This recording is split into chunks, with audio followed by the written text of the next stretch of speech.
All right, what's up everybody? Welcome back to another episode of Gunfish TV. If you haven't, go ahead and subscribe to my channel. Check it out, look at some of the other videos I have. I think you'll really like them. So go ahead and subscribe, like some of those videos, let me know what you want to see, comment on them, whatever. This video today is about bass boats. Okay, so it's about aluminum bass boats, the advantages of aluminum bass boat versus a fiberglass bass boat, and maybe why you should consider aluminum as an option against a fiberglass bass boat. Now, this all depends on the way that you fish. That is the number one deciding factor. Okay, so my boat that I have is a Bass Tracker, a PT 175 Coastal Series. Okay, so I decided to get the Coastal Series mainly because of the vinyl flooring in this boat, which I absolutely love. I'm gonna talk about that a little bit later in this video. All right, so my boat is a Bass Tracker 175. I bought it brand new in 2005. Now at that time, I was also looking at buying a fiberglass boat, which was back then a Nitro NX 882, which is basically the same as like a Nitro Z18 now with a 150 on it. So that was the boat that I was gonna buy back then. All right, so basically all they had in the store at that time was a dual console. I didn't want a dual console, I wanted a single console. They didn't have any 882 anywhere with a single console, so they were gonna have to build it. It was gonna take 6 to 8 weeks. So I went back to Bass Pro and I looked at this boat and I was like, man, you know what? That boat's probably a better option for me because of what I do with it. And what I mean by what I do with it is I'm a river fisherman. I was born fishing the river. That's what I grew up fishing. That's what my dad fished. That's what we fished all the time. All the tournaments that I fished were also on the rivers. Okay, so when I say the rivers, I live on the upper part of a river, and it's really shallow, really sandy. Trees everywhere, logs across the river. So guess what? Fiberglass boat, you're not going to want to be taking a big fiberglass boat up there tearing it all to pieces. And secondly, you wouldn't be able to get up there anyway. So I said, this is the boat that I need. So I went, looked at them. They had the 175s without the vinyl flooring in it. Then they had the ones with the vinyl flooring in it. So I opted for the one, get the camera back on me. I opted for the one with the vinyl flooring in it. And let me tell you, this was the best freaking thing that I could have ever done, was getting this flooring in here. This flooring right here is 15 years old, and literally it still looks brand new. Now this boat has been fished, I mean, I have fished the crap out of this boat. I'm talking, I fish a lot. I've fished tournament side of it, I've won tournament side of it, I've got my butt kicked in tournament side of it, you name it. But it's been a really great boat. It's been, I don't think I could have picked any better option for my style of fishing. Now, I fish lakes a little bit more now than I used to, actually a lot more now than I used to, but still this boat serves me well and it does what I need for it to do. You know, this vinyl flooring, I can get fish blood on it, I can spill stuff on it, you know, drink gets kicked over on it, it gets nasty, it's no big deal. A little bit of purple power and a brush and boom, it's back clean again. So if you're looking at getting a Bass Tracker, which some other boat companies actually offered as well now, I think some will offer like some sprayed in options or whatever, but this, I'm telling you, is the best thing that you could ever get in a boat, any kind of boat. It's the absolute best thing. So anyway, back to the aluminum versus fiberglass. Okay, so I opted for aluminum because I run up rivers, I jump logs, I run in really shallow water. I can tell you 1 foot of water on this boat and I can go up the river in 1 foot of water. That's all I need. That's all I need. Fiberglass boat, you'd never ever even think about doing that. So aluminum boat if you're going in shallow water, aluminum boat if you're going in big stump fields, if you're going all up in cypress trees, up in the woods, if you're jumping logs going up a river and you want to get places where other bass boats can't get, you want to use an aluminum boat. That's why you would want to buy it. All right, so this particular boat that I have has a Mercury 50 horsepower 2-stroke on it. That's what came on it. Like I said, I run a lot of shallow water, so when you run a lot of shallow water and you go through a lot of sand, you tear up a ton of props. I bet I've had probably 50, and that's no exaggeration, 50 props or more on this boat in the last 15 years that I've had it.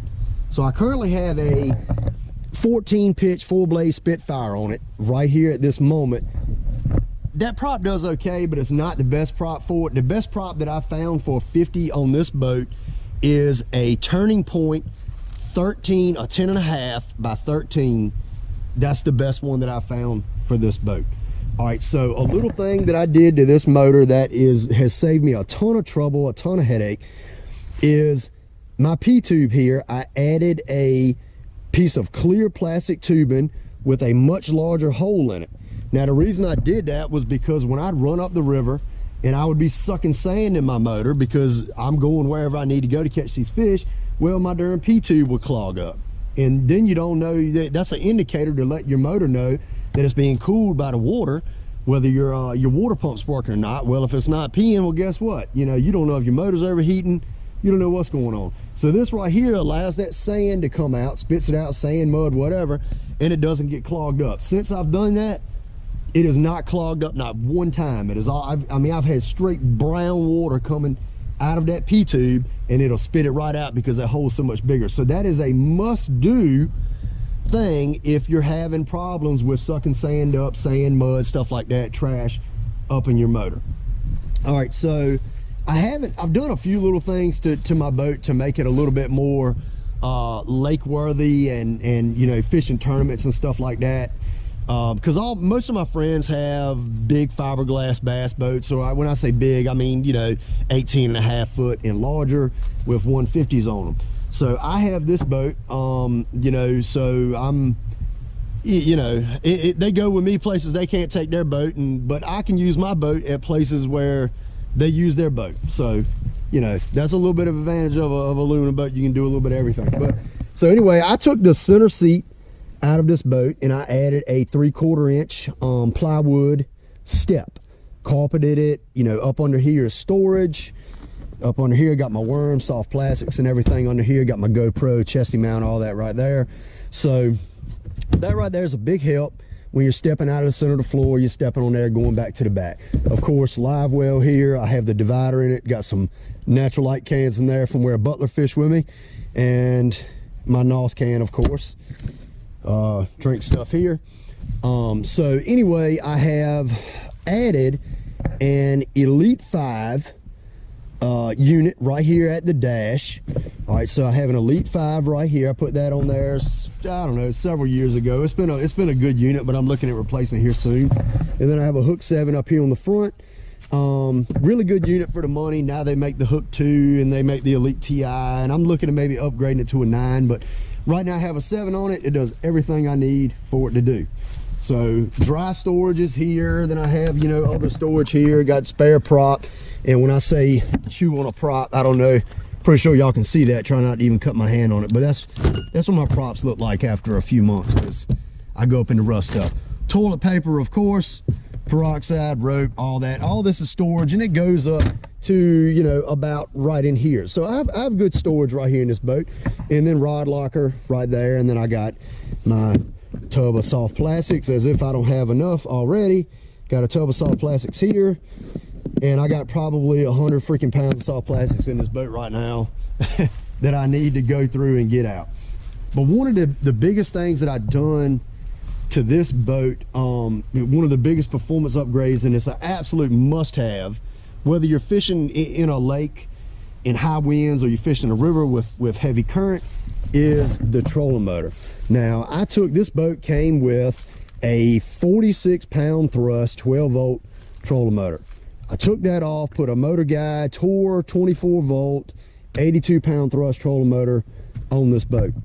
Absolutely essential to do that on your bass tracker or on any aluminum boat. A lot of times when you buy these aluminum boats from a dealer, and even some bass boats, they come with 12-volt trolling motors on them, like 45, 55-pound thrust.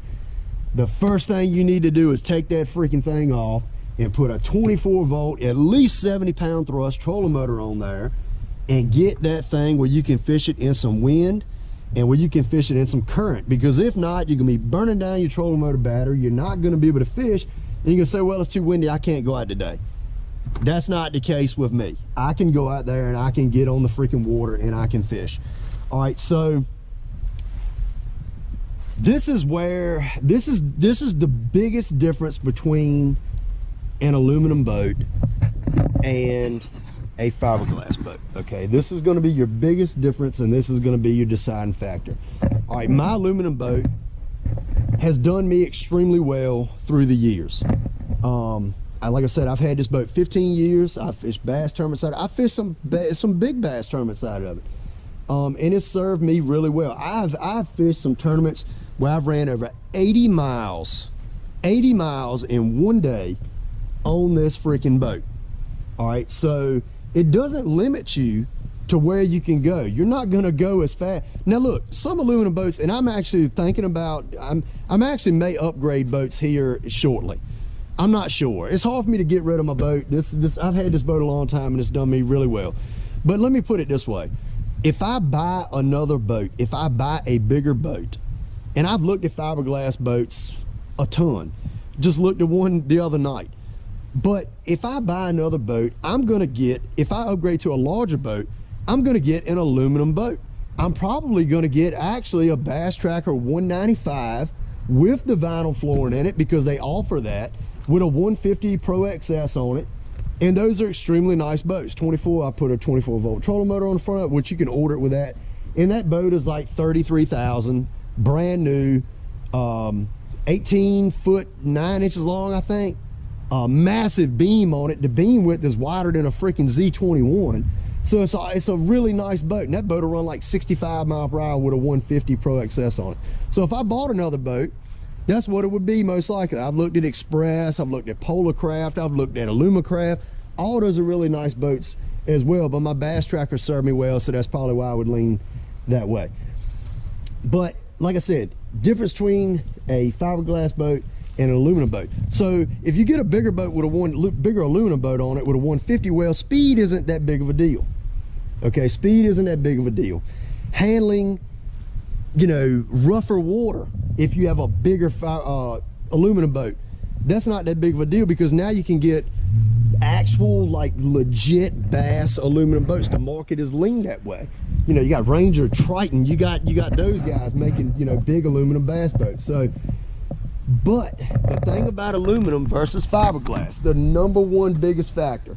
So you have these new bigger aluminum boats, so you're not sacrificing performance, you're not sacrificing speed, you're not sacrificing anything with these bigger. You actually have Bass Pros right now running aluminum boats. John Cox is running a Crestliner. So there's no disadvantage in it. The biggest advantage of it is the fact of the durability of the boat. The boat is lighter. The boat is far more durable. You can run it up in the trees. You can jump trees. You can run it up on a concrete boat ramp. Just drive it right up on there. I do it on this all the time. I don't worry about tearing up the front. I don't worry about anything. I bump into logs. I slide sideways. I don't worry about it. If I had a fiberglass boat, you could potentially, you know, crack the fiberglass. You could knock a hole in it. You know, you could put a big freaking gouge in it. You could severely damage your boat. But with an aluminum boat, you don't have to worry about that.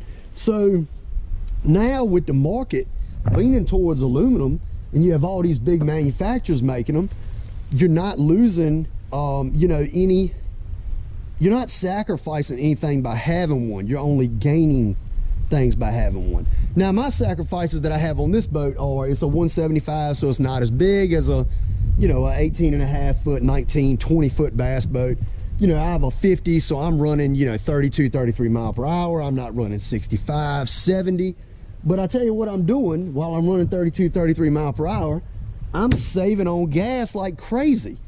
You know, I'm getting 6 miles to the gallon, wide open throttle, as opposed to a mile, you know, 1 mile per gallon. If I had a 200 or 250 on here. So the main thing is weigh your options. What are you going to do with it? You know, do you want an aluminum boat because you're going to fish rivers? you're going to go and you're going to, you know, possibly jump a log, you're going to go in really shallow water. You know, that's where your advantages of aluminum come in. If you're only fishing big lakes and you're not going to have to worry about shallow water, or not going to have to worry about, you know, jumping a log or sliding into a tree or getting in really, really tight spots because you're fishing great big lakes and that's really all you fish, then fiberglass is probably a great option for you, or a bigger aluminum boat. It takes an aluminum boat's much lighter, so you can pull it with, you know, much less effort on your truck, and you don't burn as much fuel pulling it. So those are the main differences and the main things that you have to weigh when looking at a boat. I chose to go with aluminum. This boat has served me absolutely. It's done everything that I've ever wanted it to do. I've never been in water so rough to where I couldn't fish. Fishability might have been a little bit less than if I had a big fiberglass boat, but I was able to fish. It didn't keep me off the water. I'm not going out in 4-foot swells on this boat, obviously. You know, it'd be hard to go out there on a great big fiberglass boat, but you could do it. But that's the main things that you want to weigh. If you're fishing river systems, things like that, smaller lakes, this boat is absolutely perfect. If you're making long runs and you're fishing really big money tournaments, things like that, you know, yeah, you might want to get a bigger boat. But weigh those options out, and, you know, let that help you make your decision. But no matter what, always upgrade to a 24-volt trolling motor is absolutely essential. So anyway, that's a little overview of my boat. That's a little, you know, what I think the advantages and disadvantages between aluminum and fiberglass are. So if you're in the market for a boat, think about what you're going to do with it. Think about what you're going to use it for, where you're going to take it, where you primarily fish. Do you fish a lot of tournaments? Do you just fun fish? You know, think about all those things and use those, you know, factors to make your decision. So anyway, but if you're in the market, like I said, a 175 Bass Tracker is a great boat, or any of these aluminum boats are great. Like I said, I mentioned some other manufacturers early in the video. So take a look at them. Don't just think you have to ride around in a shiny bass boat to be able to compete with these other guys, because I go out there and fish with them, you know, fish against them all the time in my boat, and I don't feel disadvantaged a bit, you know. So it's all about you know, your ability to catch fish, and, you know, your confidence and catching them. A boat's never caught a fish, so take that into consideration and keep that in mind. So anyway, thank you for watching Gunfish TV. Be sure to like and subscribe, and I'll see y'all on my next video.